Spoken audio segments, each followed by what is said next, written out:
Hello everyone, it's Dave here from Save Decks. Now, it's a very special day today because it's been 3 years since the Nintendo Switch came out. This very Nintendo Switch, which I hold in my hands now. And I could say the cliche things of, oh, it's gone so fast, I can't believe it's been 3 years, it doesn't feel like 3 years. Well, I can actually say it doesn't feel like 3 years because, for two reasons. Firstly, I am filming this the day before, so technically it hasn't been 3 years yet. And secondly, I didn't actually get mine until the day after because there was a lot of people had their deliveries late, so I got it on the 4th, which was not the best thing, but I got it eventually. So I got the one with the blue and the red Joy-Cons, which I really like those colours as well. Eventually I got the green and the pink as well. I loved these colours as well. But most of my gaming is done with this beauty, the Pro Controller. I absolutely love this. Basically I play this with this more than anything else, even handheld mode. So I thought it would be fun to just have a look at my Switch collection, see what games I've amassed in those 3 years. Now I'm only going to talk about physical games because, as you can see, I do have a lot of digital ones. We'll be here all day if I was to go through all of them, so I'm only going to look at the physical ones for now. Let me know in the comments down below which games you think I'm missing from my collection. Let me know what ones you think I should get, or what ones, how dare you not own that, and I'll tell you if I do own it digital. So I'm going to go through them in alphabetical order. They're all on the shelf behind me. As you can see, they're all going to come off that shelf now, and I'm going to go through them. I won't talk too much about each game because the video's going to be long enough anyway, so let's just go straight to it. ARMS, a game that didn't get a whole lot of love in the same way Splatoon did. It was a new franchise from Nintendo. It was a unique take on the one-to-one fighting games where you have extendable arms. I think it's a lot of fun. I don't play it much, but I don't play these sorts of fighting games too much anyway. But it's still a fun time. Astral Chain, a new game from Platinum, and it's a one to while you're waiting for Bayonetta 3 basically, but I think this one's really good as well.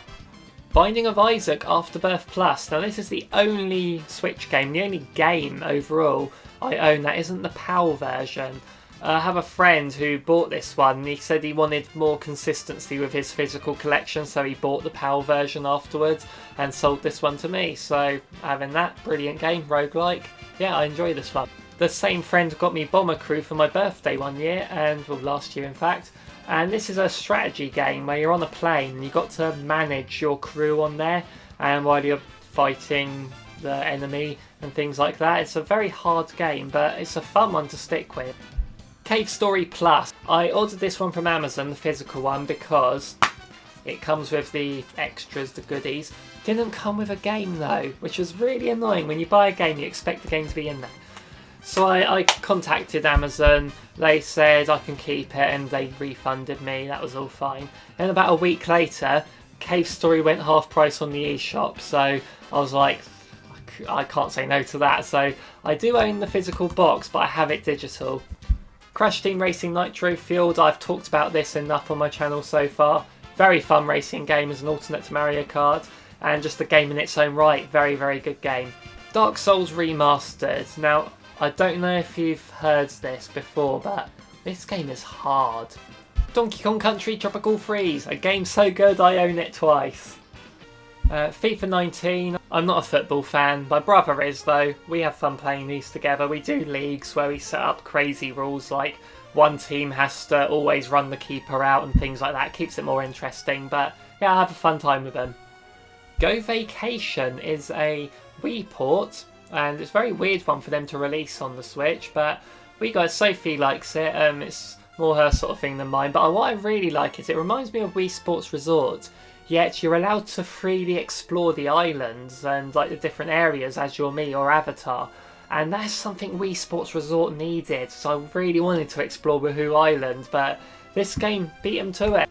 Hyrule Warriors, this was a no-brainer really, because I owned it on the Wii U. The 3DS one came out and I didn't buy that because I heard that the frame rate was bad on the older models of the 3DS and I didn't have the new one.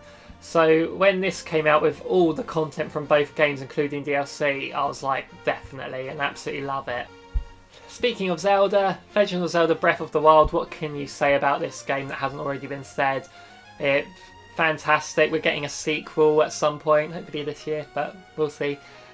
Staying with Zelda, we got Link's Awakening. And yeah, really love this, and I'm so glad there's a traditional Zelda on the Switch, because the younger gamers, you got Breath of the Wild, Hyrule Warriors, Cadence of Hyrule, they're all three Zelda games that play very differently, and none of them like traditional Zelda. So now we've got one, top down no less, and Link to the Past and the original NES ones on there as well. There's a lot of Zelda on the Switch now. Let's get the Wind Waker and Twilight Princess HD collection, please, and Skyward Sword, and Ocarina and Majora's Mask. Let's get them all on there, come on.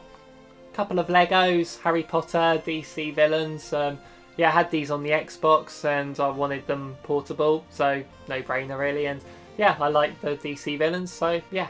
Lost Sphere is an RPG I got for my birthday a few years ago, and I don't tend to play through RPGs all the way through. I have gotten a fair bit through this one, not all the way. Probably, I say a fair bit, but it's probably about 100 hours, so I'm probably nowhere near through. But I do like the combat system on this one. It kept me sticking with it for longer than I normally do with RPGs, so that's alright. Luigi's Mansion 3, I was a big fan of the original on the GameCube, and I like the 3DS one as well. So addicting, like running around trying to collect everything, even though you don't really need to. There were rumours that there was going to be a Mario Rabbids game before the Switch came out.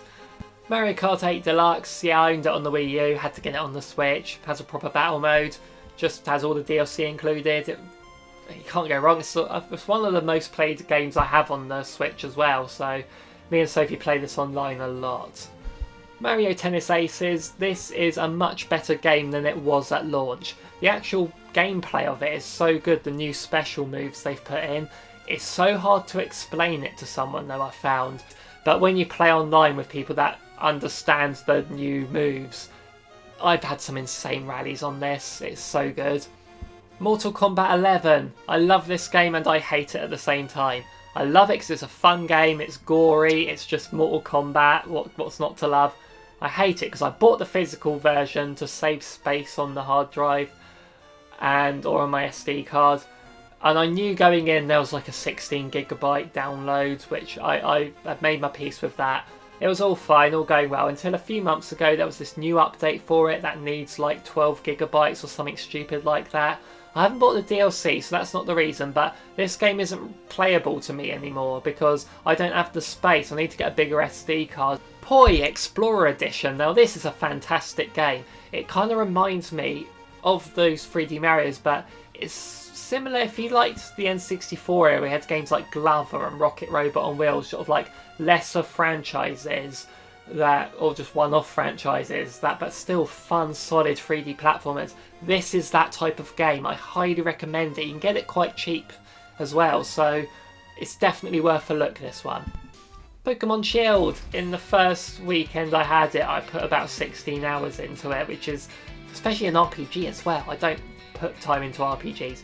I spent most of my time running around the wild area. That is a lot of fun, and the Wonder Trade where you can randomly trade online, so addictive. Rocket League. I've talked about this a few times on the channel already. This is one of the best multiplayers I've ever played, one of the best co-op games as well. Me and Sophie play this a lot online. Saints Row the Third. Now this is one, it's not actually mine, this is Sophie's, and I said to my friend, it arrived in the post the same day as this one, and I said, man, who would have thought that a Nintendo console would be getting two like physical releases of high profile third party games on the same day. I mean, it's just amazing to think that, and mature ones as well. They're both rated 18. Yeah, she enjoys it. I've never played it, so maybe one day I'll have a look. Sega Megadrive Collection, or Sega Megadrive Classics it says there. Why isn't Sonic 3 and Knuckles on here?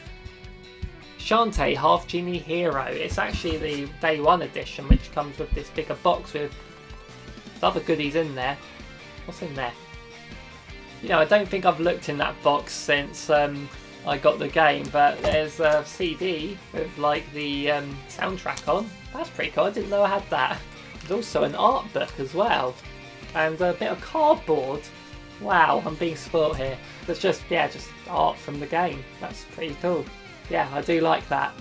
I honestly thought that was just an empty box on the shelf. I've completely forgot there was stuff in it. Sniper Elite 3. This was a birthday game actually. It was on the list last year, and yeah, I really enjoyed this one. It's kind of like Hitman, it reminds me of, where you have to be stealthy. You got your sniper rifle, it has the slow motion shots and all that, but you can do things in different ways. You can go, you got a choice basically to make, and yeah, I really like this one. Splatoon 2, this was an early game, and this is a franchise that's just exploded with Nintendo, a recent one that's so popular, but when I do play it, I just play the normal turf war thing, and I do have a good time with it, but it's not something I've massively gotten into, sadly. Starlink. Now, we all know about this one. It came out on all the consoles, but the Switch one got more attention because it came with an R-Wing and a Star Fox figure. So yeah, and it's actually another grip for the Joy-Cons, obviously. So yeah, I could play multiplayer, more options now, I suppose. But one thing is, I've never actually played this. I bought it because when it came out, it was like 70 quid or something like that, 65 maybe. A few months later, it was just after Christmas. This came out in October. It was down to like £17 on Amazon. That's like 3/4 of the price off. So I was definitely in it then, just to have the R-Wing, really. But yeah, I will check it out one day. But I've been saying that for over a year now. I'll check it out one day. Street Fighter Anniversary Collection. Again, I've said I'm not that into the traditional one-on-one fighters. I tend to, like with Mortal Kombat, I do enjoy it. Don't get me wrong, I do enjoy playing them, but I don't play. They're short burst games for me. Super Bomberman R. Now this is an amazing multiplayer. It's just Bomberman. You can't go wrong. But I advise having the sound off because the voices are annoying. Super Mario Maker 2, and this is another one I just get addicted to. I don't build levels myself. I'm not a creator on these sorts of games. I just like to play other people's levels, and I have such an amazing time with it. It's not grabbed me the same way the first one has. That might be because the initial novelty isn't there with this one like it was on the Wii U, because we've seen it before. But I think mostly it's down to how strong the Switch's library is, because there are a lot more games to play on the Switch than there were on the Wii U, so a Switch release can get overshadowed a lot more than the Wii U release can, so I put it down to that. Super Mario Odyssey, I've mentioned this before. The day it came, I had a few hours on it, but the day after that, after I got back from work on Saturday afternoon, I put 8 hours straight into it, and it's so long since I've done that to a game. Super Mario Party. It's a return to form for Mario Party. It's not quite there yet. Needed more boards. It needed just more to do in it, but the mini games are amazing. It's the old formula. You know, roll the dice, you move the spaces. Yeah, it's good fun. Definitely good fun. Smash Brothers Ultimate. Oh my god. This is my favourite game on the Switch. I think if you've seen my channel, you know I talk about this game a lot. So obviously. We've got more DLC to come for it. I'm excited for that, to see who it's going to be. But I just really, really love Smash Brothers overall. I'm not going to go into how much.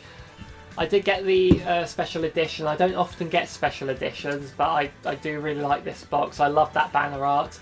And it came with the GameCube controller and adapter. So, I mean, what can I say? I mean, I just love this game. Sushi Striker. This is Sophie's game. I've played it a little bit. It's a fun game, but Sophie's more into it than me, but it's a shame. I don't think this one really took many people's notice, but with the touchscreen it is a lot of fun. Maybe it came out on the 3DS as well, I think. Team Sonic Racing. I honestly wasn't expecting this to be any good. I mean, I liked the Sonic and Sega All-Stars games, but I thought they've lost that sort of Smash Brothers style fan service that the All-Stars games had with Sega. You're just on Sonic now, but I do love Sonic, so you know, happy with that. But I was just expecting it to be a generic racer, like nothing exciting, but I actually really, really enjoyed this one. The story mode's a lot of fun as well. I did a video comparing it to Crash actually. I did prefer Crash overall, but I wasn't expecting it to be as close as it was, you know, in my mind as to which one was the better one. I named this as my Switch Game of the Year last year, and I still stand by it. This is the most addicting game I've ever played. I actually worried about how much time I was spending on it. Getting the physical version, which costs the same as what Nintendo Switch Online costs, and it comes with a year of it, and it had all the DLC as well, so worth getting this. And it also meant I could delete the digital one off my Switch, and then if I have to put the game in each time to play it, I'm not going to play it as much, so therefore I'm not going to waste too much time on it, because I was wasting evenings on it, but I loved every second of it. Unravel 2, amazing co-op game. I played this a lot with Sophie, and it's just so satisfying, the yarn and the swinging mechanics in it. And I played through the first one on the PS4 or PS3, whichever one it was I had it on, and yeah, and this one has the 2 characters, so you can play it co-op as well. Definitely worth playing this one. Xenoblade Chronicles 2, I don't know why I bought this one really, because it's a very, very long RPG. I mean, you may have noticed I don't own Fire Emblem Three Houses because I just know I'm not going to put the time in it deserves. This one I played it at first, so I'm enjoying it. I played through it again recently, not through it, I continued a bit of it, like an extra hour or something.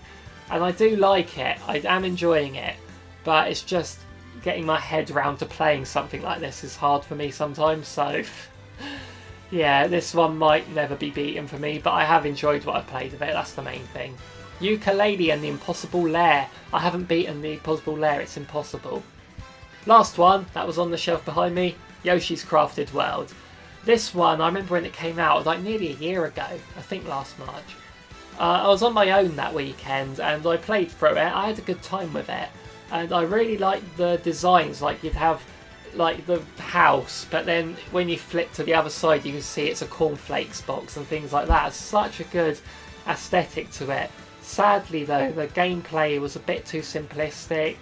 It wasn't that interesting enough, not like Woolly World sort of grabbed me a bit better than this one. Still a good game. For younger players or less experienced players, they'll have a brilliant time with it. So that is all of the games that were on the shelf behind me. It's not over though, because I do have all those digital games, so if you think I'm missing any, let me know in the comments down below. While you're down there, hit the subscribe to see more from us in the future as well. I'll let you know if I do own the games physically or digitally, but there is one more I've got to show you, because it's a bit big to fit on the shelf. That is Nintendo Labo. I got that for my birthday last year, but didn't receive it till after Christmas from a friend of mine. I haven't done it yet, so me and Sophie definitely want to build this one. If I enjoy it, I might get the VR one as well, but who knows. So anyway, thank you very much for watching. Again, if you like the video, give us a like, hit that subscribe, and let me know in the comments what games you own, what games you think I'm missing, what games you think I should get in the future, what if you think I've bought games I shouldn't have bought because they're rubbish. Let me know in the comments down below. Thank you very much for watching everyone. Merry Switchmas and goodbye.